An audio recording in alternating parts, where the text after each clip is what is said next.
Hello, everyone. It's June 23rd, 2020. It's Tuesday. It's Harp Tuesday. Welcome to this week's episode. So, this week I'm going to be talking about changing the wire strings on my Camac harp, and more generally the idea of what difference does that make? What sort of a sound difference might that make? And it's interesting because, of course, I often get asked, should I change the strings on my harp?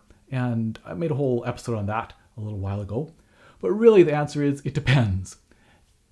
But often what I'll say is that the best sort of bang for your buck is to change the wire strings if you're going to change anything. And partly maybe that's the pedal harp bias, where the long gut strings are super expensive, and whereas changing the wire strings are relatively inexpensive. But also makes a certain amount of sense that all these wire strings, there's not only the string themselves, but also the sympathetic vibrations and reverberations that they create, right? That if I play this and muffle it, the harp is still ringing. Some of the sound, some of the voice of the harp is created in particular by these lower octaves. And so that makes a certain amount of sense to me. But is that true? I think it's true to my ear, but I thought this was a perfect opportunity to also do some before and after recordings, and we'll look at those in a moment.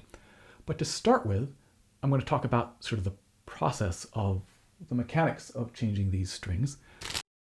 So I got this harp about almost 3 years ago now, if you can believe it. It's the first time that I've changed these particular wire strings.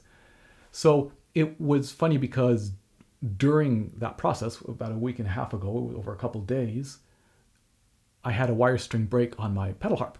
And it reminded me of how comfortable I am changing wire strings on my Layne and Healy, and how just by being a little bit unfamiliar, it becomes a little bit more of a uncertain process. So a reminder of how, for someone who's never changed a harp string before, how overwhelming the whole process can be.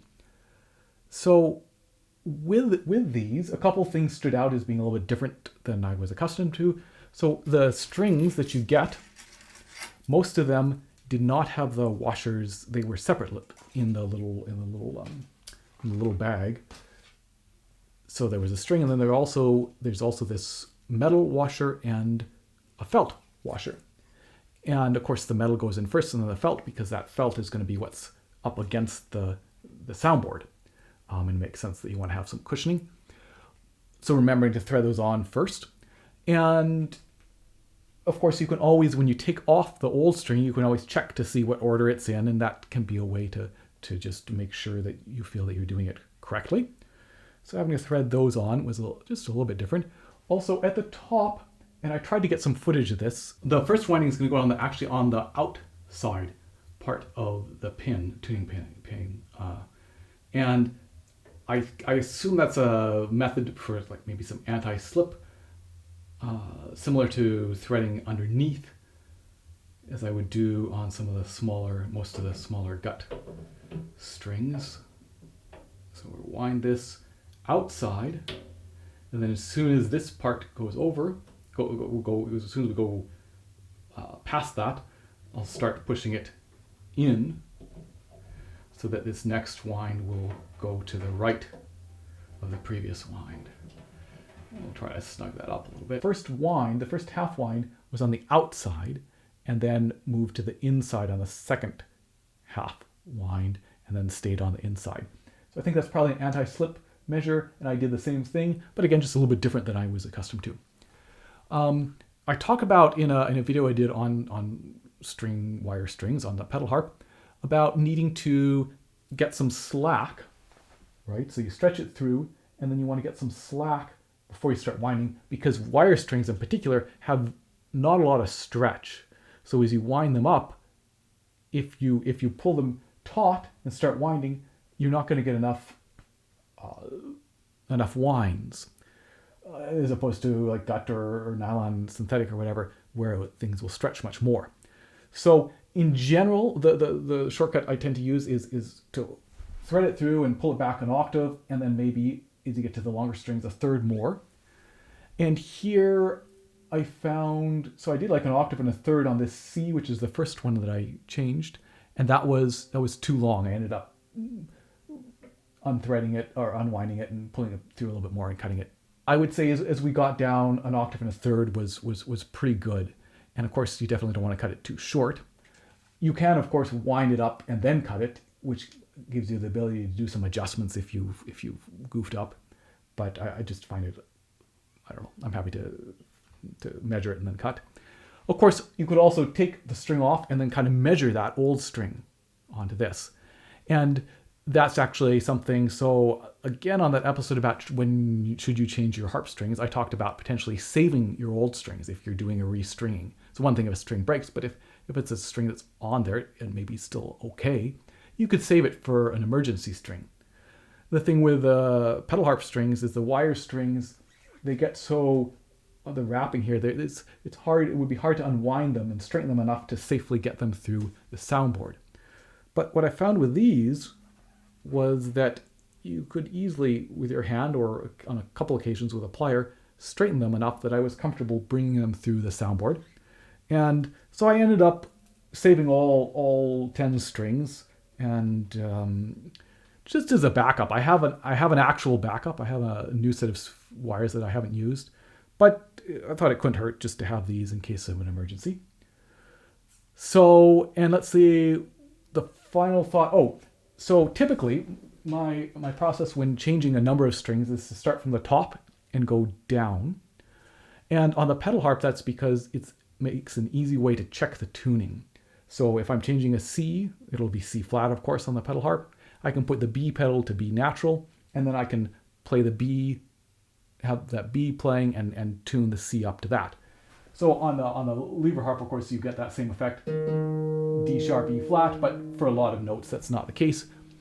I still followed that. I still started with a C and went down, and it does let you play the lower string, right, and tune up towards that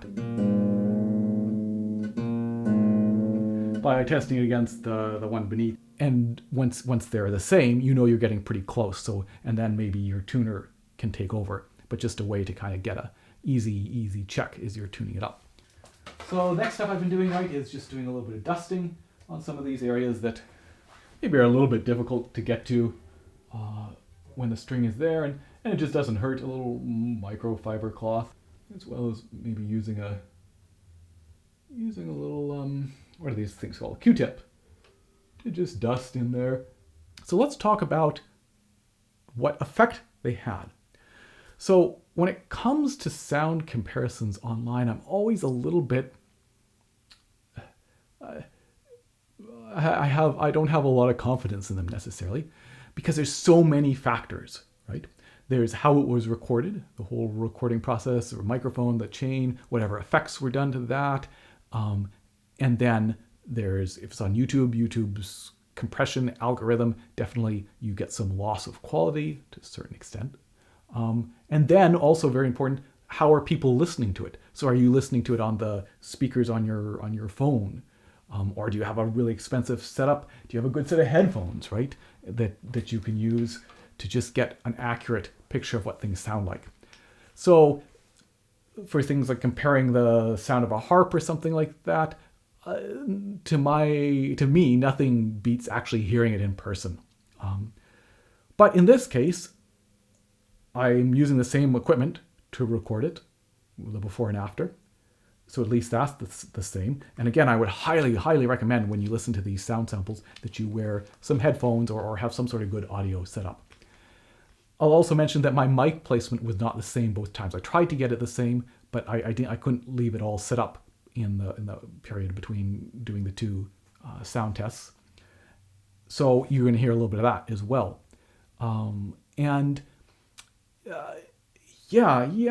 So just bearing in mind some of those things, and also how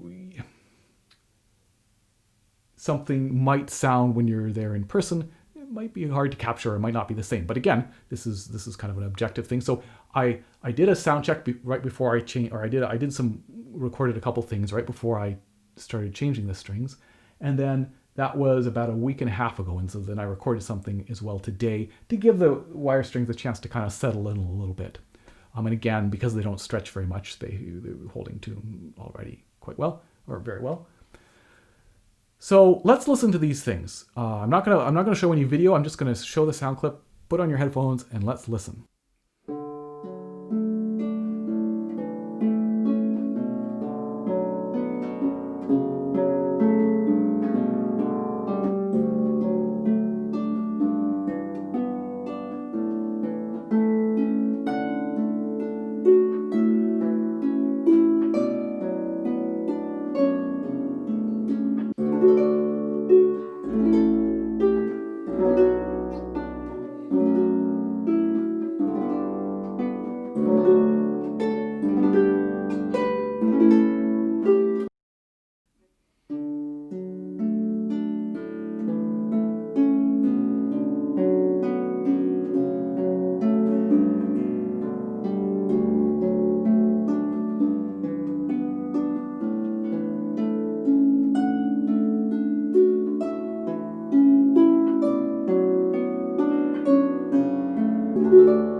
So if you feel like it, you could pause and go back and listen to those again and take a piece of paper out and write down which you prefer for each of those three clips, and potentially also how much. In other words, is it, if I had to pick, I would prefer sample A or B, but it's very close, or basically no difference. Or maybe it's I strongly prefer sample A or sample B. And I'll take a moment if you want to do that. And I'd love to hear those in the comments. So post, like, if you did that and you had opinions, let me know in the comments. I'd be really curious to hear. So let me tell you which each sample was. So the first sample, the Pachelbel's Canon, the first sample A was from the strings before they were changed. Those were the old strings. And sample B was after the strings were changed, the new strings. Then the second clip with the Notterman, sample A was the new strings and sample B was the old strings. And finally, the random chords, again, sample A was the old strings and sample B was the new strings. So for me, listening to those, I prefer the new strings, but not by any huge margin. And in some ways, there are some moments, for example, the random chords where, again, potentially because of the slightly different placement of the mic, where I actually like the old strings better. And it's, again, so hard to separate it out sometimes because maybe it wasn't so much the sound, but the playing. Maybe I played better one day or the other. Or maybe the tuning was a little bit better one day or the other. But what is clear, right, is that there wasn't a huge difference necessarily being picked up there. So, and again, that's where for me, so I felt that about a year in, I was noticing that I wouldn't mind some new wire strings. And again, if this was the harp that I played on primarily professionally, I would have replaced those, just like I replaced the wire strings on my pedal harp at least once a year. And I'm certainly happy to have replaced them, and I think it sounds better. I noticed that. But it's not a huge difference, right? And so that's just something to keep in mind. Now, almost 3 years old strings, they're not super old or anything. So you would almost certainly hear a bigger difference if they were, say, 10 years old. You would hear quite a large difference. And again, from the recording, maybe you might notice a difference in person in a different way, potentially. But at the same time, again, based on that recording, there was very, very little difference. And so that sometimes I think there's that thought, that idea that if we just replace the strings, maybe magically our harp is going to sound amazing. And sometimes it will. Again, maybe 10-year-old, 20-year-old strings, replacing them could have a dramatic effect. But I think the reality is we can usually get a pretty good sense of how the harp sounds, no matter how good or bad the current strings are, that there's not going to be this sort of magical transformation. But you never know.